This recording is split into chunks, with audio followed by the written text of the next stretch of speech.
예루살렘 교회가 내린 결론이라는 제목의 말씀 전하겠습니다. 부산에서 가정 행복학교를 할 때 60대 부부였는데 너무 부부가 살아가는 게 힘들고 이견이 조정이 되지 않아서 가정 행복학교를 한번 해보고 그래도 안 되면 이혼하기로 하고 그 학교에 들어오셨던 분이 계셨습니다. 그런데 자신의 문제를 털어놓고 이야기를 하면서 그 부부는 서로 화해하게 되었고 좋은 길을 걸어가는 모습을 보았습니다. 안디옥 교회가 자체적으로 문제가 생겼을 때, 자체적으로 해결이 되지 않았을 때 복음을 먼저 전해준 예루살렘 교회에 도움을 요청하고 좋은 결론을 내려주기로 손을 내미는 것은 상당히 용기가 필요한 일이었습니다. 복음적이고 은혜 중심의 이 교회에 예루살렘에서 누군가 내려와서 구원을 받는 것은 은혜로만 되는 것이 아니고 할례를 받아야 한다, 율법을 준수해야 된다, 이런 강한 이야기를 꺼냈을 때 교회는 중심을 잡고 결론을 내리기가 어려웠습니다. 그래서 대표자들을 마련해서 예루살렘 교회에 보내서 답을 얻는 그런 결정을 하게 되었습니다. 안디옥 교회 대표들은 교회 전송을 받고 예루살렘으로 가는 길에 베니게와 사마리아를 다녔습니다. 사진을 보시면 베니게 지역, 사마리아 지역에도 이미 교회가 세워져 있었는데 그곳에 가면서 자신들이 할례 문제, 율법 준수 문제 때문에 머리가 아프다 이런 얘기를 하는 것이 아니라 주께서 안디옥 교회에 주신 은혜, 선교적인 열매들을 나눌 때 이 지역에 있는 교회들이 큰 기쁨을 느끼게 되었습니다. 첨예한 대립 관계를 청산하고 교회가 복음에 근거한 결론을 얻기까지 몇 가지 과정이 사도행전 15장에 기록되어 있습니다. 첫째로 먼저 하나님이 행하신 모든 일을 말하는 안디옥 교회 대표단의 태도를 우리가 유념해서 볼 필요가 있습니다. 이들은 예루살렘 교회에 도착해서도 하나님께서 함께 하셔서 행하신 일에 대해서 말했습니다. 그 내용 중에는 사울이라는 바울을 부른 사건도 있을 것이고 또 다소에 있을 때 바나바가 내려가서 데리고 올라와서 1년 동안 같이 안디옥 교회를 세워가는 과정도 말했을 것이고 성령이 은혜 주셔서 두 사람을 파송하게 하심으로 교회가 그들을 파송하고 구브로와 남갈라디아 지역에 교회를 세운 일들도 이야기했을 것입니다. 그들은 문제를 가지고 올라갔지 간증하러 간 게 아닙니다. 그러나 이야기의 출발은 은혜에서 시작하는 게 좋다. 이것이 안디옥 교회 대표단의 태도였습니다. 모세도 가나안 땅으로 향한 지 40년이 되어갈 때 모압 광야에서 다시 하나님과의 언약을 체결할 때 이렇게 얘기했습니다. 모세가 온 이스라엘을 소집하고 그들에게 이르되 여호와께서 애굽 땅에서 너희의 목전에 바로와 그의 모든 신하와 그의 온 땅에 행하신 모든 일을 너희가 보았나니 곧 그 큰 시험과 이적과 큰 기사를 내 눈으로 보았느니라. 40년 전에 하나님이 행하신 일을 떠올리고 이야기했던 것이죠. 바울도 비시디아 안디옥에서 복음을 전하면서 출애굽 초기의 역사를 거론했죠. 바울이 일어나 손짓하며 말하되 이스라엘 사람들과 하나님을 경외하는 사람들아 들으라. 이 이스라엘 백성의 하나님이 우리 조상들을 택하시고 애굽 땅에서 나그네 된 그 백성을 높여 큰 권능으로 인도하시어 낸 일이 있다. 이 얘기를 먼저 하면서 그 다음에 복음을 전했던 것입니다. 여러분도 어떤 문제를 다룰 때가 있죠. 부부간의 심각한 문제를 다룰 때 여러분이 좋게 매듭을 짓는 방법 가운데 하나는 신혼여행 가서 찍은 사진을 보는 거예요. 그때 우리가 사랑했었지. 우리가 이렇게 초기에 집을 마련하고 아이를 낳고 키웠던 시간들이 있었지. 그 시간들을 생각하고 기억하고 대화하면서 부부가 어려웠던 부분들이 더 마음이 넓어진 상태에서 다룰 수 있는 여유를 갖게 되는 것이죠. 여기까지 보면 안디옥 교회 대표들이 이방 교회 땅에 교회를 세우시고 그 교회가 선교지에서 사람을 보내어 놀라운 일을 행해 오셨다는 것을 말할 때 은혜의 빛이 그곳에 임했다는 것을 우리는 생각할 수 있습니다. 그러나 이런 방식으로만 사람들은 접근하지 않죠. 5절에 보면 바리새파 중에 어떤 믿는 사람들이 일어나, 그들은 일어나자마자 이렇게 얘기했어요. 이방인들도 할례 받아야 돼. 율법을 지켜야 구원받는 거지. 그것이 마땅한 거지. 라고 단도직입적으로 말했습니다. 이들은 서둘렀습니다. 안디옥 교회가 하나님의 역사를 말했다면 예루살렘 교회에서도 그동안 일어난 하나님의 역사가 많이 있었거든요. 그런 것들을 나누면 하나님이 우리는 일하시는 교회들의 지도자들로 모여서 우리가 함께 하나님의 일을 넉넉하게 여유 있게 감당할 수 있다, 이렇게 나갈 수 있는데, 예루살렘 교회의 대표도 아니면서 바리새파 사람들 중에 몇몇이 일어나서 옳고 그른 얘기를 먼저 꺼낸 것을 보게 됩니다. 이들은 할례를 행해야 되고 율법을 지켜야 구원받는다는 이 강력한 교리적인 이야기를 꺼냈습니다. 아마도 10여 년 전으로 보이는 사도행전 10장과 11장에 있었던 고넬료 집에 가서 베드로가 복음을 전하고 성령이 그곳에 오시는 걸 보고 세례를 준 일이 있었는데, 그때 교회에 올라왔을 때 어떤 대우를 받았죠? 사도행전 11장 2절, 베드로가 예루살렘에 올라갔을 때 할례자들이 비난하여 이르되, 아마 이들이 바리새파 사람들이 아닐까, 그런 생각을 하게 돼요. 왜 무할례자의 집에 들어가 먹느냐는 거예요. 그거는 구약이 금하는 건데 왜 그렇게 했느냐, 비난하는 것을 보게 됩니다. 그러나 하나님은 이 논의의 전체 과정에 은혜의 빛을 비추시죠. 두 번째, 리더들의 변론 과정을 유념해서 볼 필요가 있습니다. 사도와 장로들이 이 일을 의논하러 모였다고 6절에 기록이 되어 있습니다. 이방 교인들이 할례를 받아야 되는가, 율법을 다 지켜야 구원받는가, 이 중요한 교리적인 문제를 의논할 때 온 교회를 다 불러 모아놓고, 지난주에 등록한 세 가족도 들어와 있는데 거기서 이 중대한 문제를 꺼내면서 첨예한 대립의 풍경을 이어가기를 지도자들은 원치 않았죠. 지금으로 말하면 공동회의 바로 열지 않고 당회에서 이 일을 의논을 하는 거죠. 논의의 과정은 어디에나 있는 것이고, 복잡해 보이는 부분들이 노출이 될 때 어떤 사람은 소화가 되지 않죠. 그래서 먼저 사도와 장로들이 이 일을 의논을 하는 거죠. 7절에 보면 많은 변론이 있었다. 꽤 긴 시간이 필요했다는 거죠. 이 변론이 있었다는 것은 사도들은 말을 아끼고 뒷부분에 가서 얘기를 하고 교인들의 얘기를 들어보는 쪽으로 간 것을 염두에 둘 수가 있습니다. 상반된 얘기이지만 충분히 이야기를 들었습니다. 우리가 생각하기에 예루살렘 교회는 자기 재산을 팔아서 교인을 돕는 그런 살아있는 하나된 교회였습니다. 성령이 충만했습니다. 방언을 하는 사람들이 많았습니다. 그러므로 많은 변론이 필요 없다, 이런 교회일수록 한마디로 다 움직이는 거지 무슨 자기 얘기를 하느냐, 이렇게 생각할지 모르지만 이 교회도 생각이 다양했고 그 다양한 얘기를 청취하고 거론하는 그런 과정을 거쳤다는 것을 볼 수 있습니다. 2절에 안디옥 교회가 적지 아니한 다툼과 변론이 일어났다고 기록되어 있죠.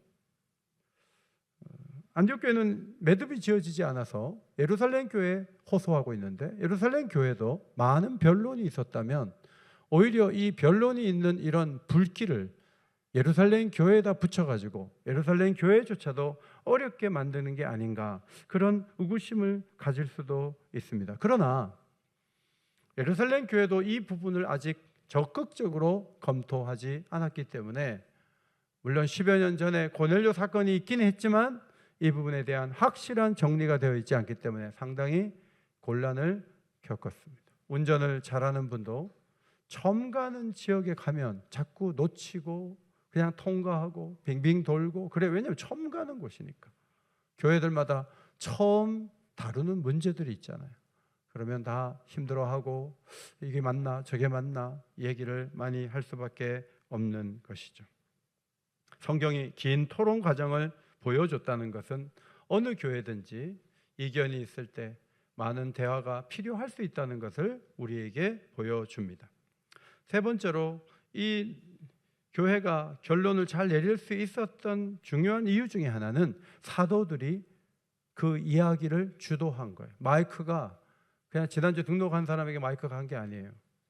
그냥 아무나 들고 막 얘기한 게 아니에요. 사도들이 이야기를 주도했습니다. 사도가 누굽니까? 예수님의 공생애를 함께 보낸 3년의 시간을 함께 했던 사람들, 그리고 예수님의 부활을 목격한 사람들, 그들이 사도이죠. 가룟 유다가 죽고 마띠아가 새로 선출되고 바울과 같이 부활하신 주님이 직접 가서 부른 사도도 있고, 또 선교를 위해 바나바와 같이 사도가 된 사람도 있고, 또 예루살렘 교회의 대표자가 된 야고보 같은 사도도 있는 것이죠.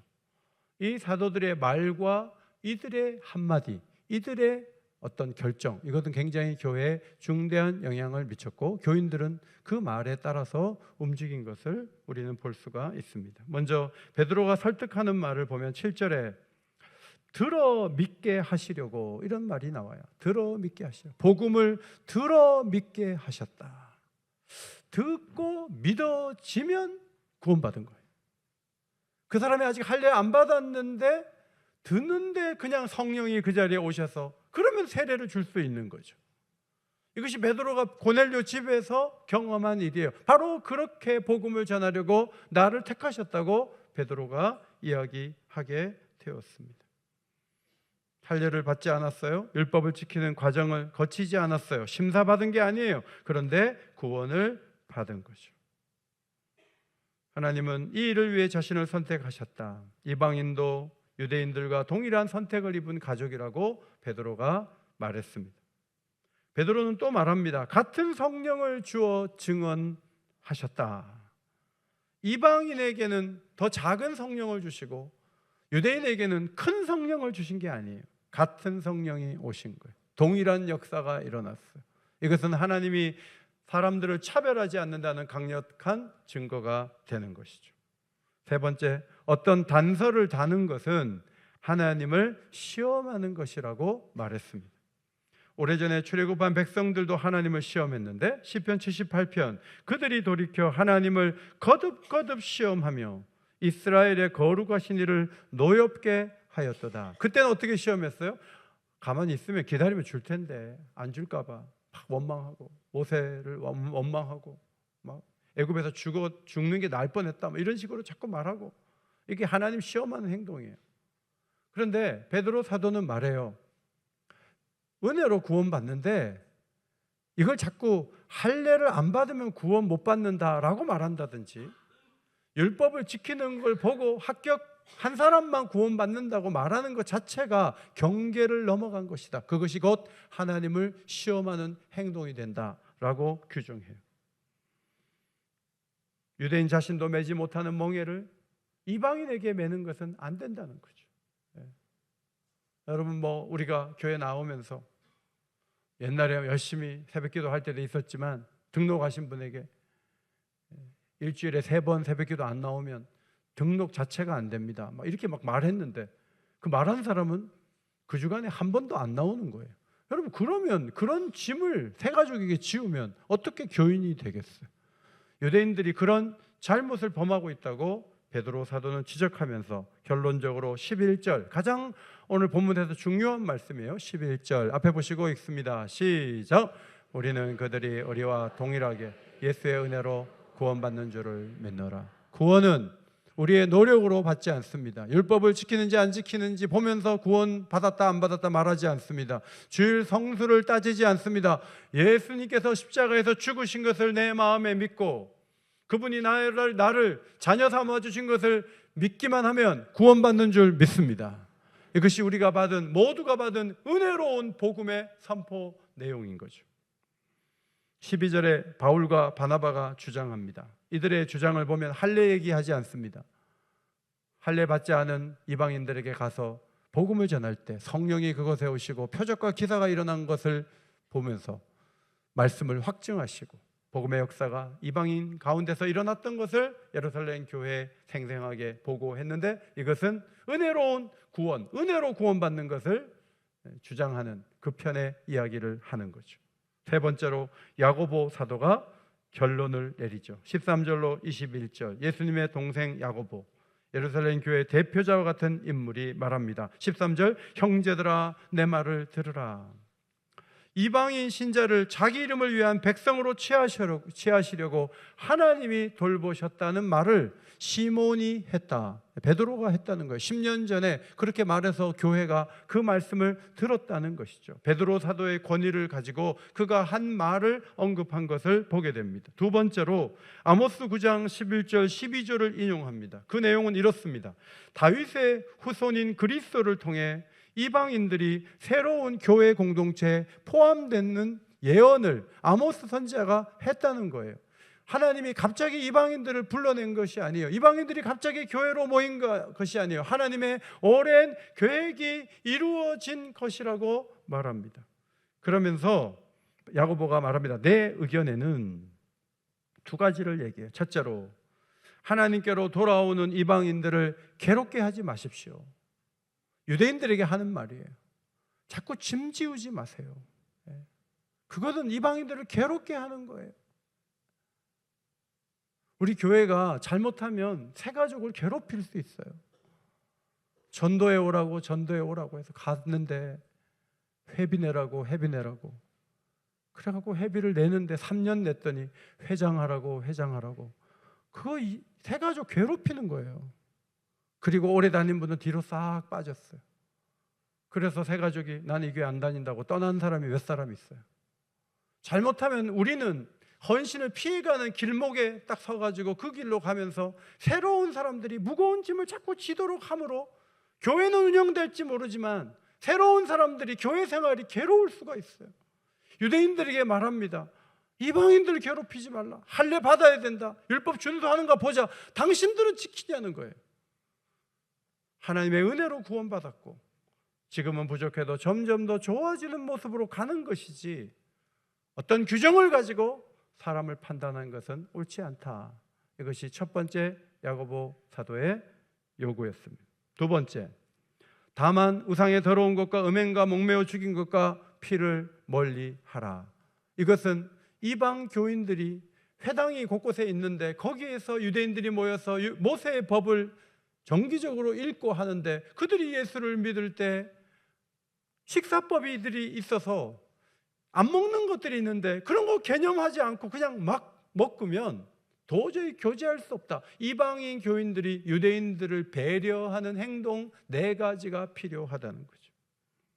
이것은 도덕적 범죄에 대한 금지가 아니에요. 그러면 십계명 10가지를 말해야죠. 4가지만 말한 것은 의식과 관련된 것으로 보아야 합니다.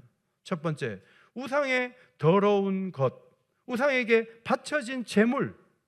당시 고기들이 이방 땅에서는 신전에 갔다가 오거든요. 거기 출하를 해서 신에게 한번 갔다 오기 때문에 더럽게 유대인들은 보는데 그 앞에서 음식을 막 먹으면 로마 교회에 보낸 편지도 그런 내용이 있잖아요. 유대인들이 상처를 입는 거예요. 그래서 이방 교회는 우상의 더러운 것 먹는 거 주의해 달라는 거죠. 그 다음에 목매어 죽인 것, 구약 성경이 금하는 거예요. 그거 먹으면 안 된다는 거죠. 피를 빼지 않은 고기 먹으면 안 되는 것으로 알고 있는 유대인 앞에서 나는 먹을 거야 해서는 안 되는 거예요. 선지국 이런 거 먹으면 안 되는 거예요. 그 다음 음행이 나오죠. 음행, 근친상간, 혐오스러운 문란 행위. 이 4가지 모두 레위기 17장 18장에 규정된 의식법과 관련을 갖고 있어요. 그래서 이 4가지는 그리스도인의 의무사항이 아니라 유대인의 양심을 위해 이방인들이 주의해야 될 사항으로 해석을 해야 합니다. 저는 신학교 때 사도행전 15장을 읽다가 은혜를 받고 피를 먹지 말라 그랬네. 그래서 그때부터 한 20년 동안 순댓국을 안 먹었어요.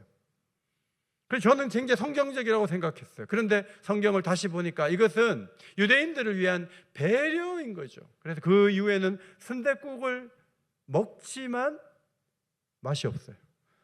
안 먹었기 때문에. 그리고 피 먹는 게 그렇게 몸에 좋지 않은 건 사실이에요. 그러나 이것은 의식법으로 해석을 해야 된다, 그런 말씀이죠. 4번째, 온 교회가 내린 결론을 봅니다. 7절에 많은 변론이 있었다 그랬는데 22절에 보면 사도와 장로와 온 교회가 결정했다 그랬어요. 그러면 어디까지 당회고 어디까지 공동회인가 잘 모르겠어요.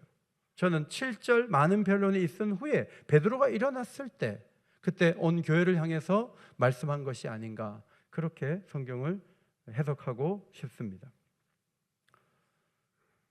교회는 몇 가지를 결정하게 되었습니다.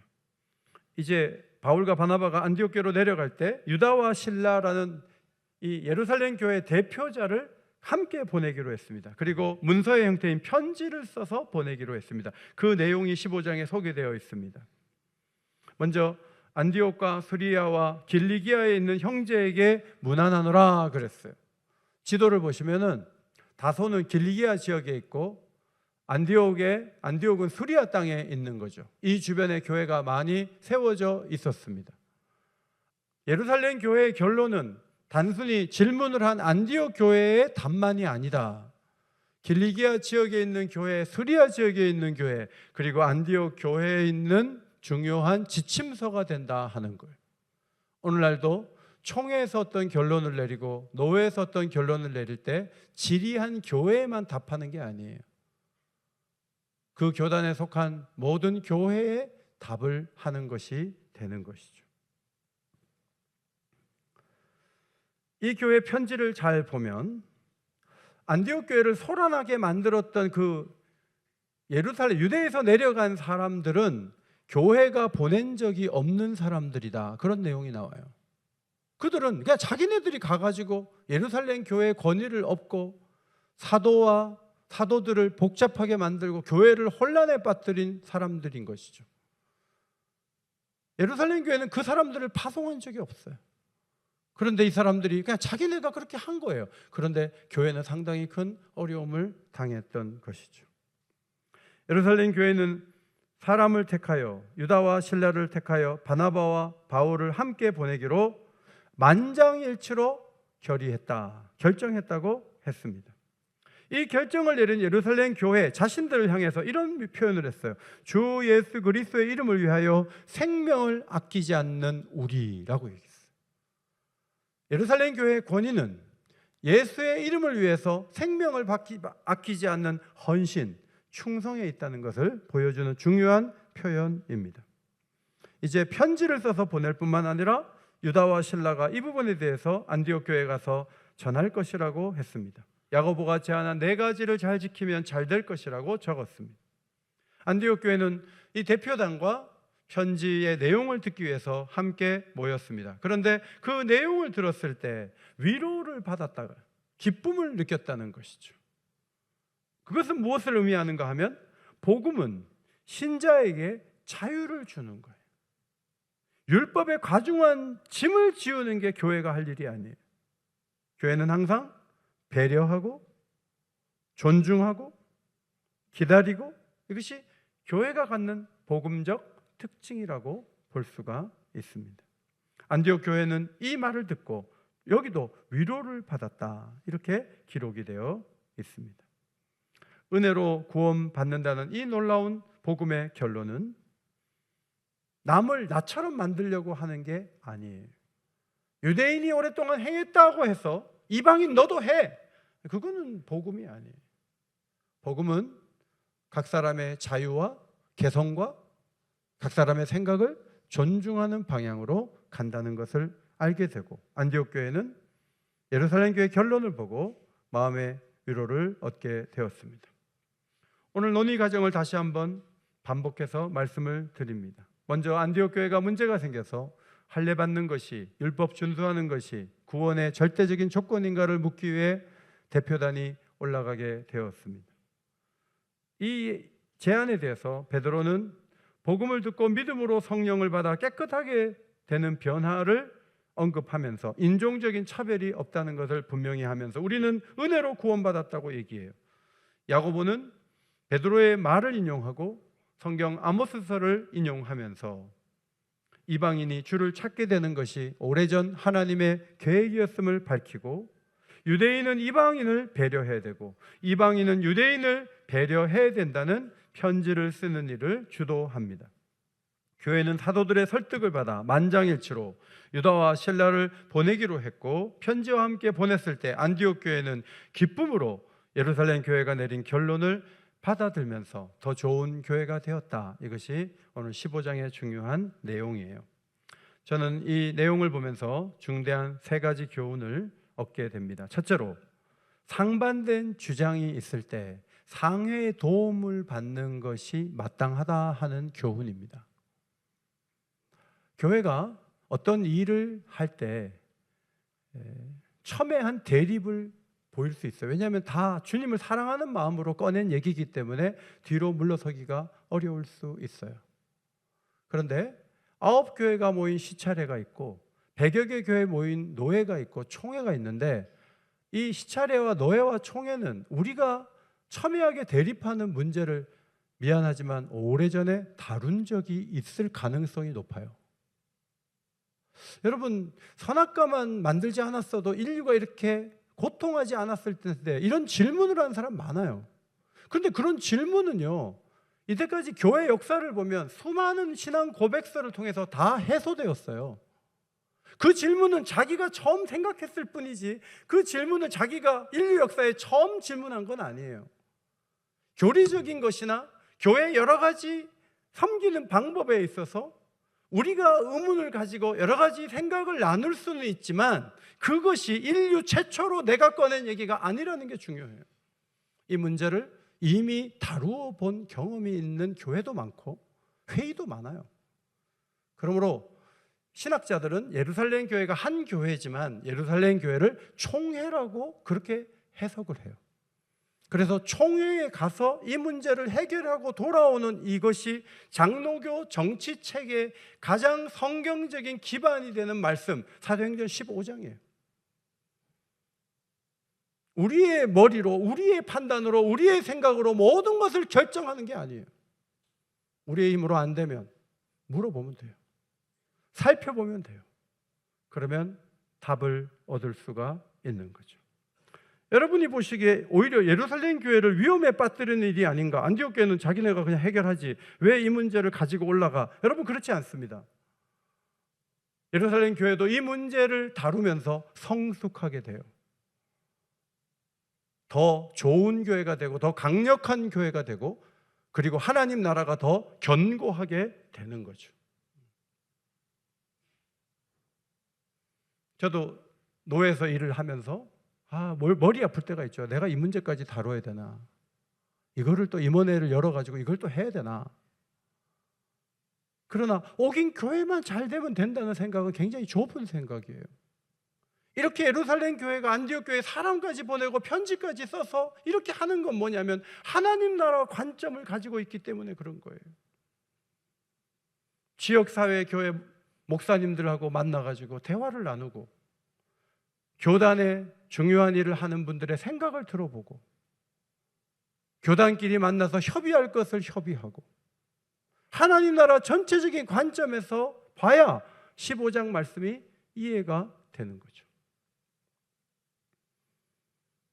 두 번째로, 하나님이 교회에 행하신 일을 먼저 나누는 안디옥 교회 대표단의 태도는 올바른 것입니다.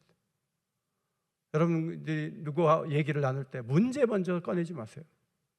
하나님이 지난 주간에도 주신 은혜가 있고 우리가 신앙생활 처음 할 때 받은 은혜가 있고 우리가 결혼하고 아이를 키우면서 오긴교회 처음 나오면서 받은 은혜가 있어요. 그것을 저버리고 문제만 있는 것처럼 말하는 것은 그건 오해예요. 하나님이 우리에게 주신 은혜를 먼저 나눠야 돼요. 그리고 상대의 의견을 충분히 청취하고 사도적 견해와 충돌하지 않도록 가야 돼요. 그러려면 성경을 잘 알아야 돼요. 사도들이 교회를 세웠고 교회는 건물로 세워진 것 같지만 사도적 교훈 위에 세워졌고 교회가 교회다우려면 사도적 교회가 되어야 되는 거죠. 그래서 사도들의 이 견해는 매우 중요하다는 것을 마음에 새겨야 돼요. 세 번째, 논의 과정에서 나타난 아모스 말씀을 인용하는 하나님 말씀을 존중하는 태도, 또 복음이 사람을 누르는 것이 아니라 자유롭게 하는 모습, 유대인은 이방인을 배려하고 이방인은 유대인을 배려하려는 아름다운 태도, 그리고 말씀을 전하는 자들이 설득할 수 있는 기회를 주는 그 권위를 인정하는 모습, 예루살렘 교회가 내린 결론을 안디옥 교회가 그대로 수용하는 모습, 이것이 한 번의 사건이 아니라 교회가 가져야 될 태도라는 것을 말씀은 우리에게 가르쳐주고 있습니다. 그래서 안디옥 교회가 이 결론을 받아들고 어떻게 됐습니까? 결론이 35절이죠. 자, 35절 말씀 함께 읽습니다. 시작. 바울과 바나바는 안디옥에서 유하며 수다한 다른 사람들과 함께 주의 말씀을 가르치며 전파하니라. 결국 좋은 결론은 교회를 교회되게 하는 것이고, 결국은 말씀을 가르치고 전파하는 일에 더욱 집중하고 또 선교사를 보내고 더 놀라운 일을 이룰 수 있는 안디옥 교회가 되도록 예루살렘 교회가 좋은 결론을 내어줬다고 생각을 합니다. 우리도 이런저런 일로 다 주님을 사랑하기 때문에 하는 얘기들이에요. 그러나 결론을 잘 내리고 이 봄과 함께 사랑방도 개강하고 맥체인 성경 읽기도 읽어나가고 복음도 전하면서 주의 말씀이 더욱 강력하게 우리 교회 가운데 일하게 되고 움직이게 되는 그런 축복을 누리게 되기를 주의 이름으로 축원합니다.